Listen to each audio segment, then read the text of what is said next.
Sampurasun, pada tayangan di edisi historikal ini, kami tim redaksi Trends Topic, dalam rangka menyambut Hari Kemerdekaan RI ke-78 yang jatuh pada tanggal 17 Agustus 2023 tahun ini, menyuguhkan kisah 16 pahlawan Bogor yang gugur dalam pertempuran melawan tentara Nika Belanda di kawasan Ciomas dan Ranca Bungur, yang kini jasadnya dimakamkan di Taman Makam Pahlawan Ciampea, Desa Ciampea, Kecamatan Ciampea, Kabupaten Bogor, Jawa Barat. Terhitung, 78 tahun sudah bangsa Indonesia terbebas dari belenggu penjajahan. Atau tepatnya, euforia kemerdekaan yang berhasil didapat oleh bangsa tercinta Indonesia ini, yaitu, pada tanggal 17 Agustus tahun 1945, di mana sebelumnya, Indonesia berada di bawah kekuasaan penjajah Belanda dan Jepang. Agar diketahui, Indonesia pernah dijajah Belanda selama 349 tahun, terhitung di mana Belanda pertama kali datang ke Indonesia tahun 1596, di bawah pimpinan Cornelis de Houtman yang berlabuh di Banten. Saat itu, kedatangan Belanda berhasil diusir oleh penduduk pesisir Banten, karena mereka bersikap kasar dan sombong. Namun karena melihat tanah Jawa memiliki harta karun dengan kekayaan alamnya yang berlimpah luar biasa untuk dirampas, akhirnya bangsa Belanda pun datang kembali ke Indonesia, namun kali ini pasukan dipimpin Jacob van Heck, pada tahun 1598. Tetapi, sebelum lebih lanjut redaksi Trends Topic mengisahkan 16 pahlawan Bogor di Taman Makam Pahlawan Ciampea, terlebih dahulu mari kita ikuti tayangan pariwara ini.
Pamirsa Historical Trends Topic, sampai cerita dokumenter ini ditayangkan, tidak banyak data yang berhasil dihimpun oleh tim redaksi, tentang ke-16 pahlawan kemerdekaan yang jasadnya disemayamkan di Taman Makam Pahlawan Ciampea ini.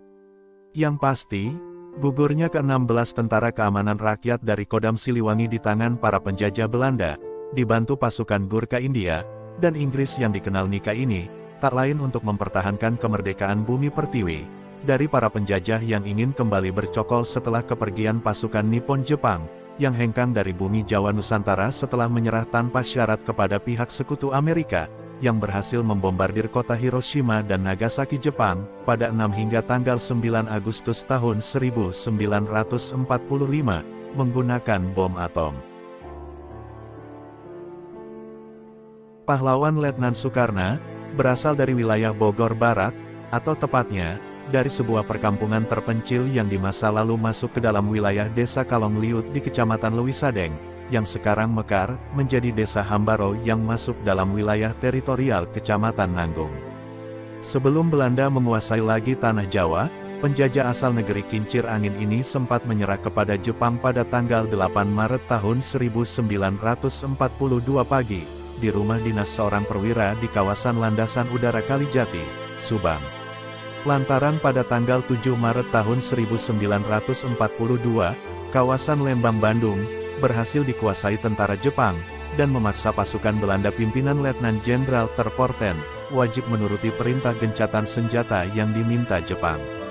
Sedangkan pada kesempatan yang sama, Jenderal Jepang Imamura meminta Gubernur Belanda Jenderal Tjarda van Starkenborg-Strahuwer untuk melakukan perundingan di Kalijati, Subang, pada tanggal 8 Maret tahun 1942, tetapi, permintaan tersebut ditolak mentah-mentah oleh Belanda, sehingga Imamura marah dan mengancam, jika sampai pagi hari tanggal 8 Maret tahun 1942 pukul 10, Belanda tidak datang ke Kalijati, maka Bandung akan dihancurkan Jepang. Mendengar ancaman tersebut, Belanda pun ciut, hingga perundingan antara Jepang dan Belanda di Kalijati dipenuhi. Perlu diketahui, Gubernur Jenderal Belanda Terporten van Tjarda, akhirnya menandatangani dokumen penyerahan Indonesia di Jawa, dan Belanda menyerah kepada Jepang tanpa syarat. Jepang menyerah tanpa syarat kepada Sekutu, tanggal 15 Agustus tahun 1945, bertepatan dengan menyerahnya Jepang, Belanda bersama pasukan Netherlands Indies Civil Administration, atau disebut NICA, yang dibantu Sekutu, kembali menduduki Indonesia, dan diberikan mandat kekuasaan atas Indonesia, pada tanggal 24 Agustus tahun 1945, setelah dikumandangkannya proklamasi oleh Presiden Soekarno.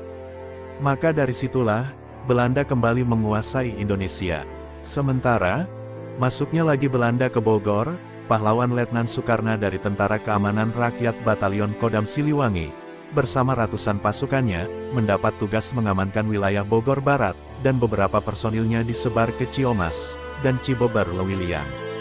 Sedangkan kedatangan pasukan Belanda berbendera NICA dibantu Gurkha dan Sekutu ke Bogor Barat, melalui beberapa jalur, diantaranya Rancabungur, terdengar oleh Letnan Soekarno dan pasukannya. Namun sayang, rencana penyerangan Letnan Soekarno sudah tercium pihak musuh. Akhirnya putra Hambaro pahlawan Bogor ini, tewas bersama 11 pasukannya di daerah Rancabungur, termasuk 4 personil lainnya, juga tewas di Ciamis dan di Cibober Lewiliang, hingga oleh kelompok TKR yang selamat, membawa jenazah Letnan Soekarno bersama 15 pasukannya yang gugur, untuk dimakamkan di Ciampea, yang kini dikenal sebagai Taman Makam Pahlawan Ciampea, yang lokasinya berada dalam satu area dengan kantor desa Ciampea, di Kecamatan Ciampea.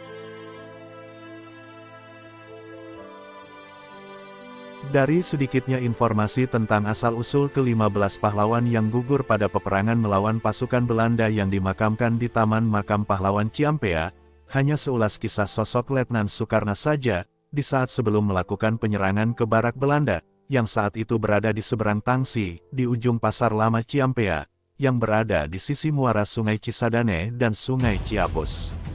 Di mana Letnan Soekarno kala itu, mulai bergerak untuk menyerang Belanda, dimulai dari Bukit Cimulang Bantar Kambing, Semplak Bogor yang gugur bersama 11 pasukannya. Selain pahlawan Letnan Soekarno yang dimakamkan di Taman Makam Pahlawan Ciampea, juga tercatat di antaranya, Serma Nara, Serma R. Hasbullah, Letda Muhtar, Kopral Mahdi, Kopral Irsan, Kopral Abdul Hower, Kopral Jaya, Kopral Munasim, Kopral Somad, Kopral Odi, Kopral Karewon, Kopral Abdullah, Kopral Firdaus, Kopral Ramli, dan Kopral Jain.